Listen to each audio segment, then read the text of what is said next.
dos ambientalistas mais famosos do mundo. Passa cerca de 10 meses por ano viajando e documentando a vida selvagem e as espécies ameaçadas de extinção.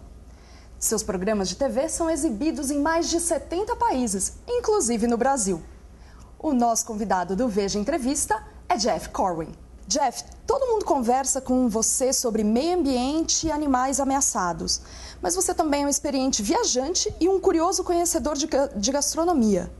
Qual foi o prato mais esquisito que você já comeu em suas viagens? One of my great loves is to experience culture through the food that people eat. And we have eaten everything from hormigas, these ants, they call escamole. In Mexico, they actually go to these cactus and they harvest these ant eggs. Sometimes they call it the ant caviar.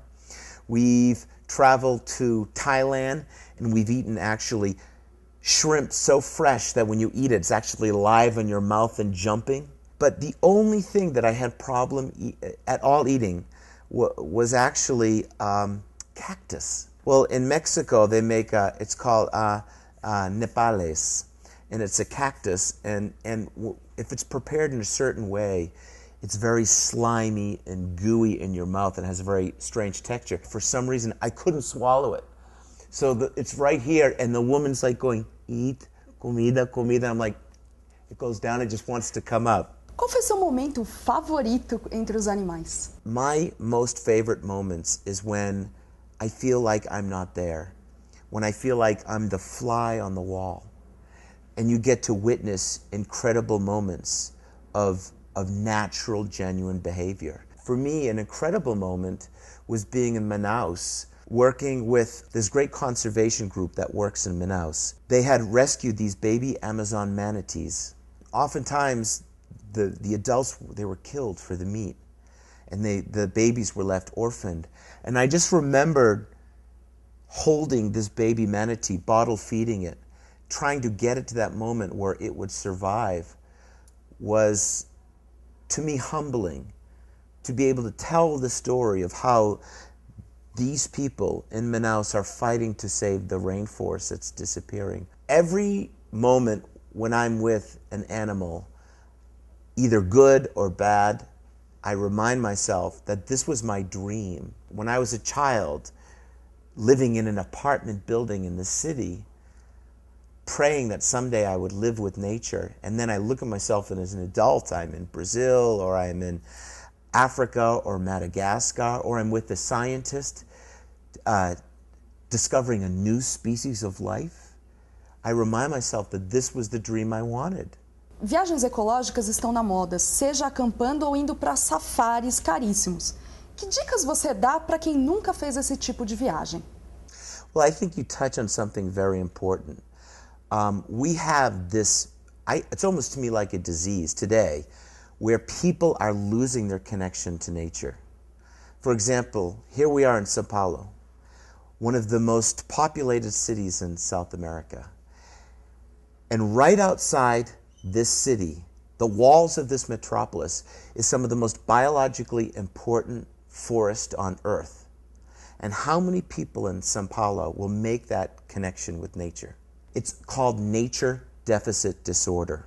And I think if you look at many of the problems that people around the world are experiencing today, especially amongst children, obesity, attention deficit disorder, these are not uniquely American problems.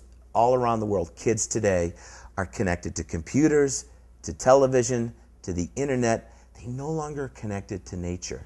So my response to you is, you don't need a fancy expedition. You don't need to go on an expensive safari. You need to go in your own backyard. You are so blessed when it comes to natural resources. There are many affordable, accessible ways for people to get to nature, but you can't connect to nature if you don't motivate yourself. There are a million reasons not to go. There are a million excuses. I'm too busy today. There's so many things to do. But you do your children a disservice. You're punishing your children if you don't get them out to nature. What are the 3 items that you always take with you in your trips? My running shoes, my sneakers, because I love to run, Ziploc bags, because Ziploc bags save everything. They keep your clothing dry. If I'm collecting specimens in the field, they're good for protecting and for scientific research. And I'd probably say my computer, because my computer is my link to my family. Se você tivesse dinheiro para visitar apenas um destino ecológico no mundo, qual seria e por quê? Where do you think it would be? You guess. I don't know. Probably the Amazon or...